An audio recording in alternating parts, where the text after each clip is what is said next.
Good morning students. आज हम 12th class की रेनबो बुक का third chapter the third thought पढ़ेंगे। ये चैप्टर ईवी लुकास के द्वारा लिखा गया है। ये चैप्टर हमें ये मैसेज देता है कि किस प्रकार कि कैसे एक व्यक्ति जो बहुत ही आदर्शवादी होता है, अपने आदर्शों पर चलने वाला होता है, जो कि बहुत ही सामाजिक व्यवहारिक व्यक्ति होता है, वो किस प्रकार अगर पैसे की बात हो तो किस प्रकार से वो अपने विचारों पर भी विचार कर सकता है। यानी कोई भी व्यक्ति जो बहुत आदर्शवादिता के साथ जीवन जीता है, वो किस तरह से जब पैसों की बात होती है तो किस प्रकार अपने विचारों पर भी विचार करके वो अपने विचारों को बदल सकता है। ठीक है, देखिए third thought.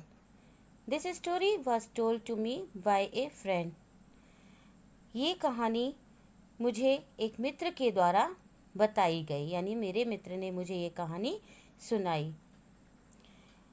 It is my destiny, it is my destiny, ये मेरा भाग्य है। सेड ही, उसने कहा। उसने किसने? उसके मित्र ने।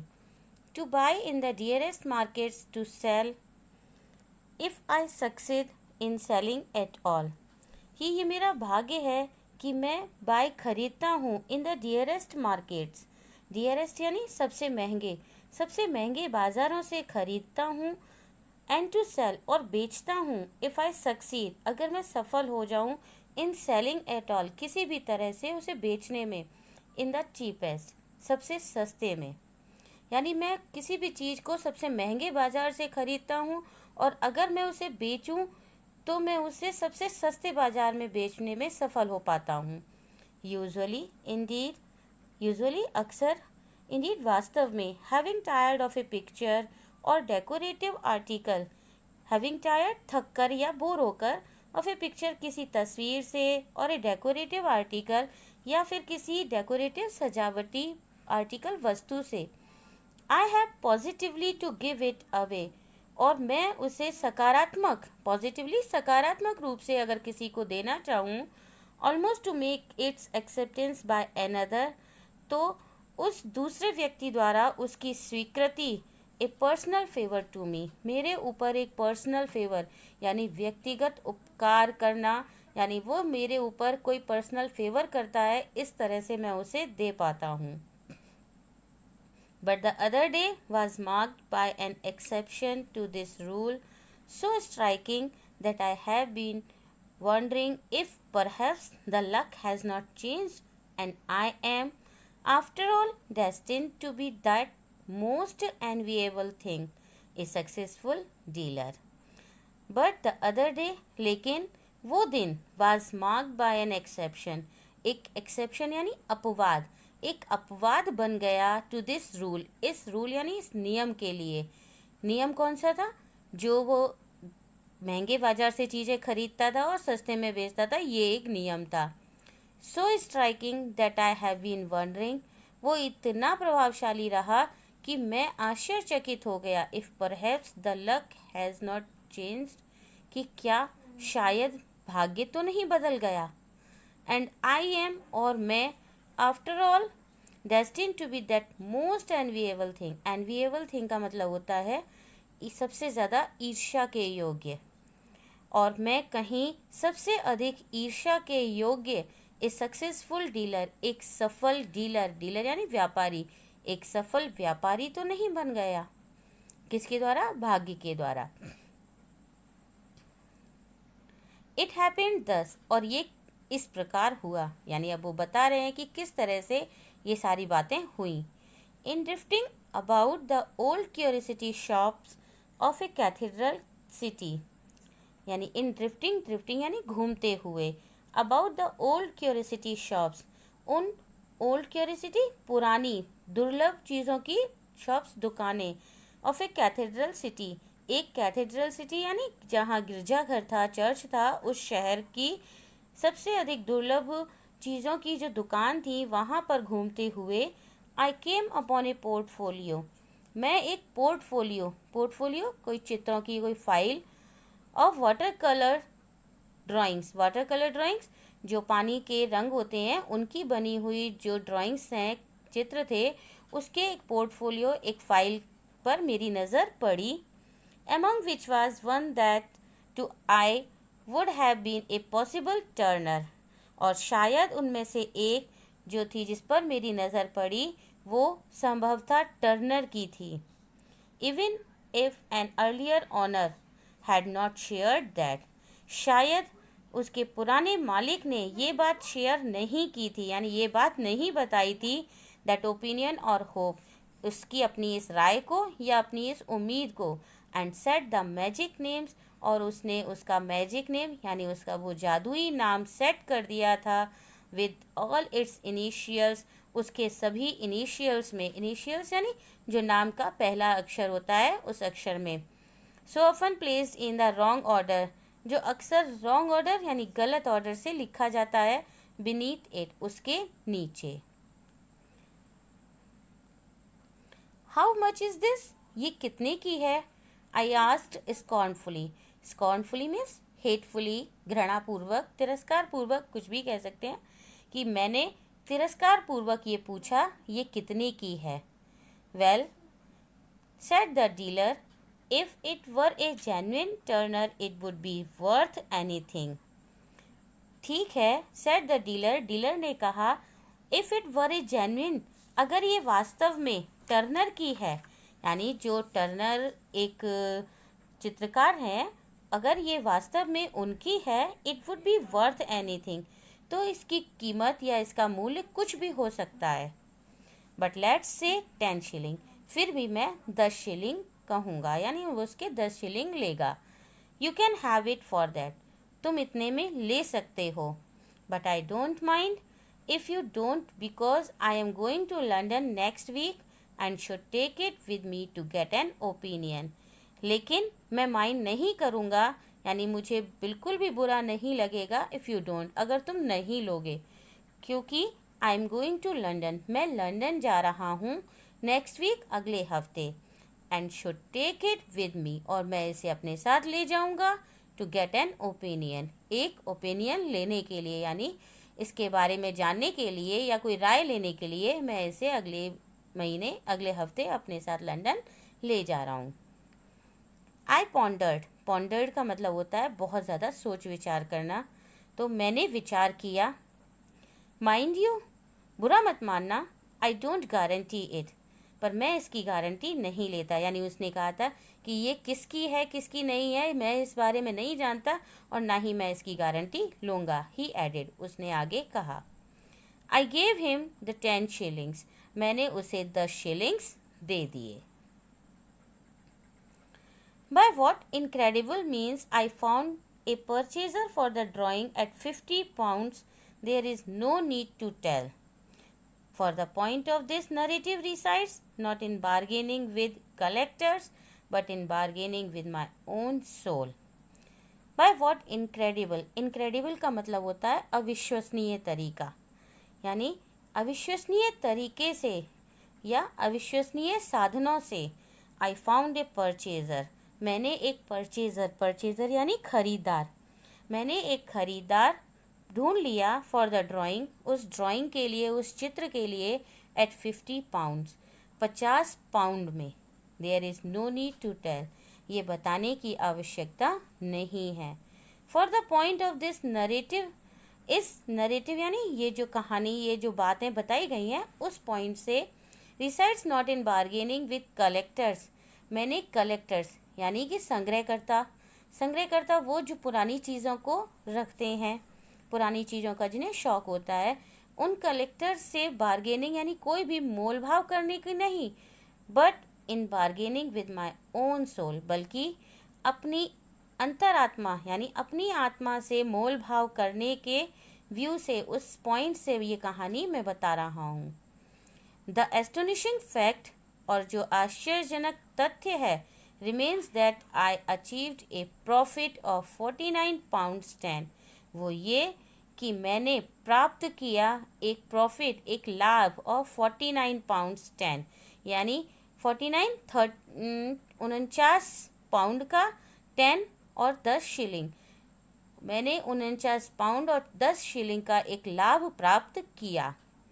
And was duly elated, duly यानी बहुत अधिक, और इलेटेड यानी खुश, और मैं बहुत अधिक खुश था। आई देन बिगेन टू थिंक, और फिर मैंने सोचना शुरू किया। द डीलर, वो व्यापारी। सो माई थॉट्स रन, मेरे विचारों में दौड़ने लगा, यानी उसकी बातें, जो व्यापारी था वो मेरे दिमाग में आ गया।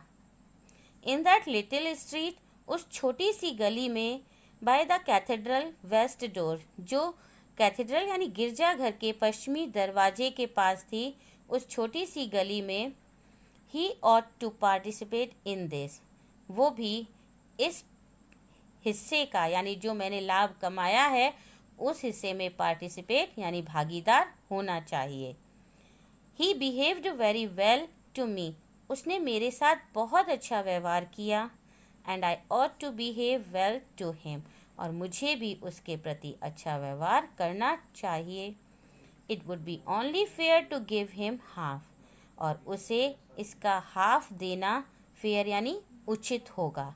यानी जो पैसे उसने कमाए थे उस चित्र को बेचकर, उसने सोचा कि इस चित्र को बेचकर मैंने जो पैसे कमाए हैं उसका आधा हिस्सा अगर मैं उस डीलर को दूंगा, उस व्यापारी को दूंगा, तो ये उचित होगा।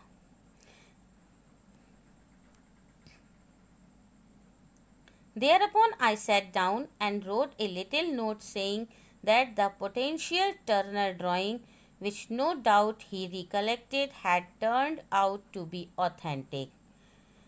Thereupon I sat down, और फिर मैं बैठ गया, and wrote a little note, और फिर एक छोटा सा नोट लिखा, saying that the potential Turner drawing, उसे ये बताते हुए कि ये potential Turner drawing, potential Turner यानी संभावित, जो टर्नर की जो पेंटिंग थी, जो ड्राइंग थी, वो संभावित रूप से, विच नो डाउट, उसमें कोई भी शक नहीं है, यानी जो चित्र था वो टर्नर का ही है, इसमें कोई शक नहीं, संदेह नहीं है।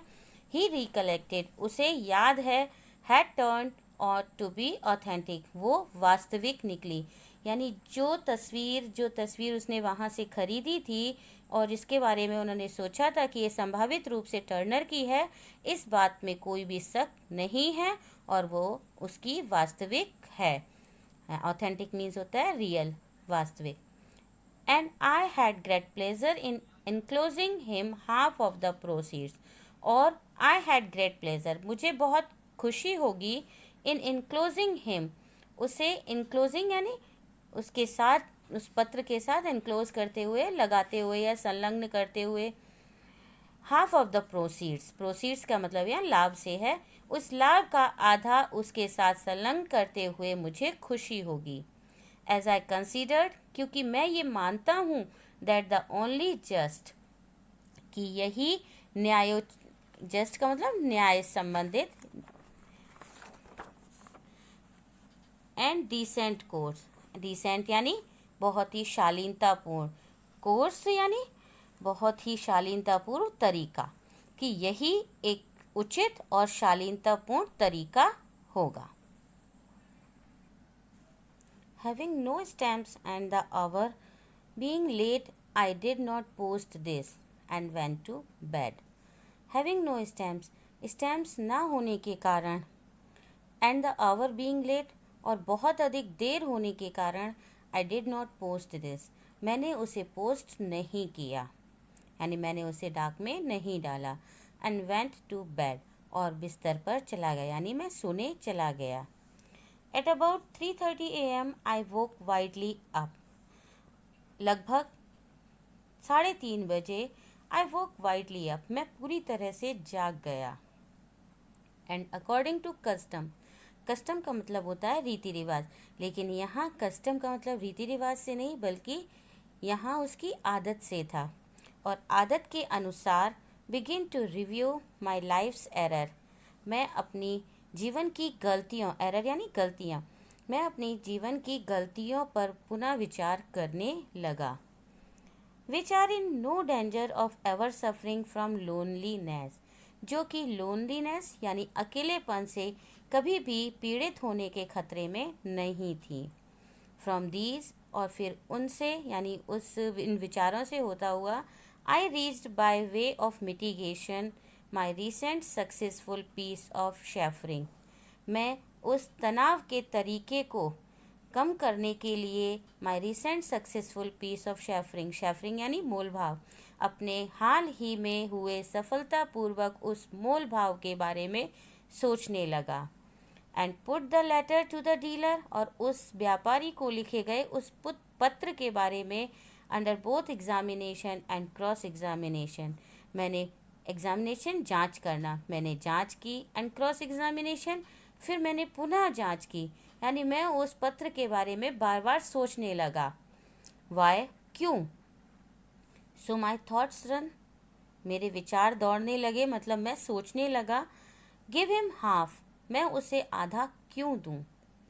वाई वी क्विक्सोटिक, वाई यानी क्यों मैं बनूं क्विक्सोटिक। क्विक्सोटिक का मतलब होता है आदर्शवादी। मैं इतना आदर्शवादी क्यों बनूं? This is no world for quixotry, ये संसार क्विक्सोट्री यानी आदर्शवादिता के लिए नहीं है। इट वॉज माई आई, ये मेरी नज़रें थीं, that detected the probability of the drawing, जिसने डिटेक्टेड यानी पहचान लिया था, द प्रोबेबिलिटी संभावना को, ऑफ द ड्राइंग उस चित्र की, जिसने उस चित्र की संभावना को पहचान लिया। नॉट हिज, न कि उसकी। ही हैड इंडीड फेल, वो वास्तव में फेल हो गया था यानी असफल हो चुका था। Did not know his own business, वो अपने काम को नहीं जानता। Why put a premium on ineptitude, ineptitude यानी अयोग्यता को, प्रीमियम यानी लाभांश, जो उसने पैसे कमाए थे उसका अंश। अयोग्यता को लाभांश क्यों दिया जाए? नो ए प्रेजेंट ऑफ, से नहीं, एक उपहार के रूप में। उसने कहा 10 pounds at the most, 10 pound बहुत होंगे। More than adequately meet the case, जो कि पर्याप्त रूप से इस केस में, इस मामले में मिलने चाहिए, उसके लिए 10 पाउंड पर्याप्त होंगे, 10 पाउंड बहुत अधिक रहेंगे। Sleep still refusing to oblige me, sleep यानी नींद अभी भी इनकार कर रही थी, टू ओब्लाइज मी मेरे ऊपर, ओब्लाइज का मतलब होता है कृतज्ञता, यानी मेरे पर ऊपर एहसान करने से वो अभी भी इनकार कर रही थी। आई टुक ए बुक, मैंने एक किताब ली, of short stories, short stories लघु कहानियों की, छोटी कहानियों की एक किताब ली, एंड रीड वन, और एक पढ़ी।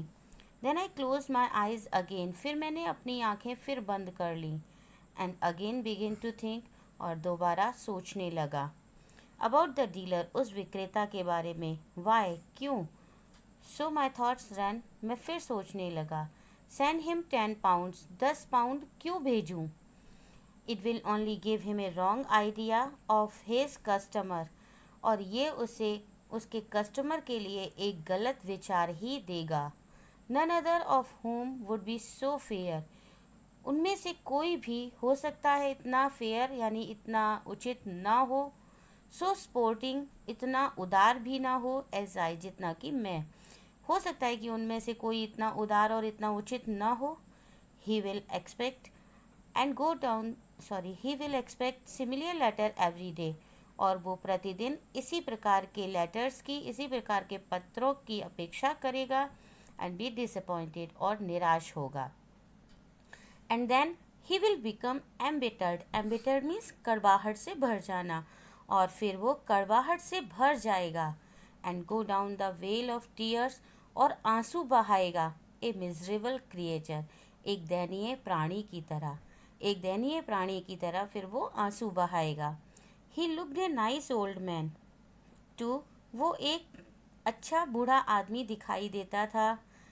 ए पिटी, बहुत ही दयनीय। ने ए क्राइम, नहीं नहीं, ये एक क्राइम यानी अपराध होगा। To injure such A nature, इस प्रकार के नेचर यानी स्वभाव वाले व्यक्ति को इंजर करना यानी उसे चोट पहुंचाना एक अपराध होगा। नो, नहीं। 10 पाउंड इज एब्सर्ड, एब्सर्ड यानी बेतुके, 10 पाउंड बेतुके हैं। 5 वुड बी प्लेंटी, 5 ही बहुत होंगे। 10 would put him above himself। यहाँ ये put him above himself का मतलब है उसे अपने आप से ऊपर रखना, यानी उसका सिर फिरा देना, पागल कर देना।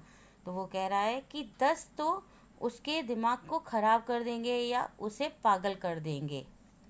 While I was dressing the next morning, और जब अगली सुबह मैं तैयार हो रहा था, I thought about the dealer again। मैंने उस डीलर के बारे में दोबारा सोचा। Why should I? क्यों मुझे? So my thoughts run। मैं फिर सोचने लगा। Directly I had for the first time in my life brought of financial coup। कि मैंने अपने जीवन में पहली बार ये फाइनेंशियल कूप, ये लाभ, ये मैंने अपने जीवन में पहली बार ये लाभ कमाया है। स्पॉइल इट, क्यों बिगाड़ दूँ मैं? By giving a large part of the profit away. इस प्रॉफिट का, इस लाभ का एक बड़ा हिस्सा देकर मैं इसे क्यों बिगाड़ दूँ? Was not that flying in the face of the goddess of business. यहाँ फ्लाइंग इन द फेस ये एक ईडियम है। ईडियम यानी कि मुहावरा। इसका ये फ्लाइंग इन द फेस, इसका मतलब होता है किसी का अपमान करना। यानी मैं was not that flying in the face, क्या ये अपमान नहीं होगा of the goddess of business. Goddess of business यानी व्यापार की देवी का अपमान नहीं होगा। हुएवर शी मे बी, चाहे वो कोई भी हो। Was it not asking her to disregard me, क्या वो इससे मेरा डिसरिगार्ड यानी मेरा अपमान नहीं करेगी। ओनली ए डे और so after we had at last got on terms, यानी केवल एक दिन या थोड़ा ही समय हुआ है हमें अपने संबंधों को बनाए हुए। यानी क्योंकि उसे लाभ पहली बार हुआ था इतना अधिक, और इसीलिए वो कह रहा था कि क्या व्यापार की देवी ने उसके साथ जो संबंध बनाए हैं हाल ही में, क्या उससे वो उसका अपमान नहीं करेगी। There is no fury like a woman is con. There is no fury मतलब कोई भी क्रोध उतना अधिक नहीं होता जितना कि एक वुमन इज कॉन, एक अपमानित महिला का जितना क्रोध होता है, इससे अधिक कुछ नहीं होता। It probably be the end of me, और संभवतः वो मेरा अंत होगा। City magnets are successful. City magnet से यहाँ मतलब है कि जो शहर के बड़े बड़े व्यापारी हैं, आर सक्सेसफुल, सो सफल होते हैं। प्रोबेबली संभवतः, वो संभवतः इसीलिए सफल होते हैं just because they don't do these foolish impulsive things, क्योंकि वे इस तरह की मूर्खतापूर्ण, फुलिश यानी मूर्खतापूर्ण, और इम्पल्सिव का मतलब होता है भावनाओं से भरी हुई, भावुकतापूर्ण कार्यों को नहीं करते। इम्पल्स यानी भावुकता is the negation of magnetism. भावुकता जो है वो निषेध होती है, निगेशन यानी बिल्कुल मना होती है, मैग्नेटिज्म इस तरह की सफलता में, यानी सफलता में भावुकता बिल्कुल निषेध होती है। If I am to make any kind of figure in this new role of fine art speculator, और मैं अगर इस फाइन आर्ट स्पेकुलेटर, इस अच्छी कला में एक नई भूमिका में कोई आकृति में बनाना चाहता हूँ, I must control my feelings, तो मुझे अपनी फीलिंग्स पर, अपनी भावनाओं पर नियंत्रण रखना होगा। नो नहीं, 5 पाउंड्स इज एब्सर्ड, 5 पाउंड भी बेतुके हैं। ए डॉकर, सॉरी ये ए डूसर, ये जो डूसर वर्ड है ये फ्रेंच भाषा का एक शब्द है जिसका मतलब होता है उपहार, यानी एक उपहार ऑफ 1 पाउंड, 1 पाउंड का एक उपहार विल मीट द केस, इस केस में, इस मामले में बहुत होगा। It will be nothing to me, इस 1 पाउंड के उपहार से मेरा कुछ नहीं होगा, और एट एनी रेट किसी भी कीमत पर, नथिंग सीरियस, ये बिल्कुल भी गंभीर नहीं है। But a gift of quail and मना फ्रॉम ए क्लियर स्काई, ये भी एक इडियम है। क्वेल एंड मना फ्रॉम ए क्लियर स्काई, ये इसका अर्थ होता है किसी भी प्रकार का कोई अप्रत्याशित लाभ, यानी जिसकी आपको उम्मीद तक ना हो, और डीलर के लिए ये गिफ्ट, ये उपहार एक अप्रत्याशित लाभ ही होगा। However doing him any harm, जो उसे किसी प्रकार से हार्म नहीं करेगा, चोट नहीं पहुंचाएगा। A pound will be ample accompanied by a brief note, और जो 5 पाउंड हैं वो उसके लिए किसी भी प्रकार से कम नहीं होंगे, जो उस ब्रीफ नोट यानी उस संक्षिप्त नोट के लिए पाउंड पर्याप्त होंगे। The note was to the effect that I had sold the drawing at a profit which enabled me to make him a present. The note was to the effect, उस पत्र में लिखा था that I had sold, कि मैंने बेच दी है the drawing, वो ड्राइंग at a profit, लाभ में, यानी मैंने वो चित्र लाभ में बेच दिया है, which enabled me to make him a present, जिसने मुझे उसे उपहार देने के योग्य बनाया। Because it was an old and perhaps odd, क्योंकि ये एक पुराना लेकिन शायद अजीब तरीका है, belief of mine, जैसा कि मैं ये मानता हूँ, that one should do this kind of thing, कि किसी को भी इस प्रकार का कार्य करना चाहिए। Good luck should be shared, कि उसे अपने good luck को यानी अपने सौभाग्य को शेयर यानी बांटना चाहिए। I had the envelope in my pocket, मैंने वो एनवलप, वो लिफाफा अपने पॉकेट में रखा, containing the note and the cheque, जिसमें वो नोट यानी पत्र और चेक रखा था।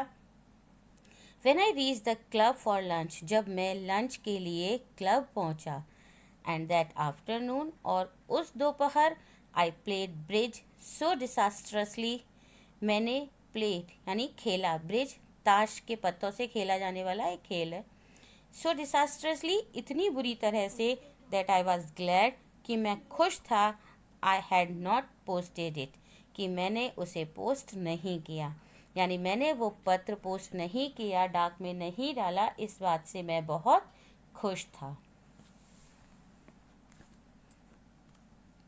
आफ्टर ऑल, आखिरकार, सो माई थॉट्स रन, मेरे विचार चल रहे थे, यानी मैं सोचने लगा था, as I destroyed the envelope and contents, उस एनवलप और उसमें रखे सामान को नष्ट करने के बारे में मैं सोचने लगा।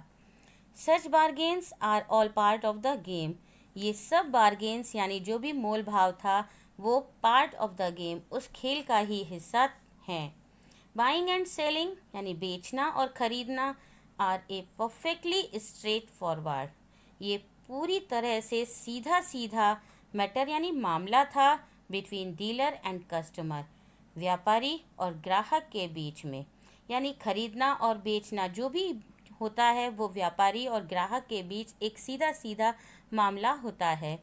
The dealer ask as much as he thinks he can extort, dealer मांगता है उतना अधिक जितना वो सोचता है कि वो एक्सटॉर्ट कर सकता है। एक्सटॉर्ट का मतलब होता है ऐंठना, कि जितने पैसे वो ऐंठ सकता है किसी भी ग्राहक से, उतने वो ऐंठ सकता है और उतने वो मांगता है।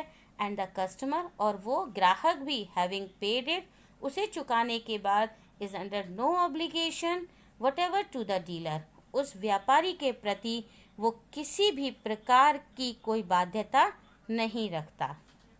द इंसिडेंट इज क्लोज्ड, और फिर ये घटना समाप्त हो गई। ये था हमारा third chapter, the third thought. इसके क्वेश्चन आंसर हम अगले पार्ट में डिस्कस करेंगे।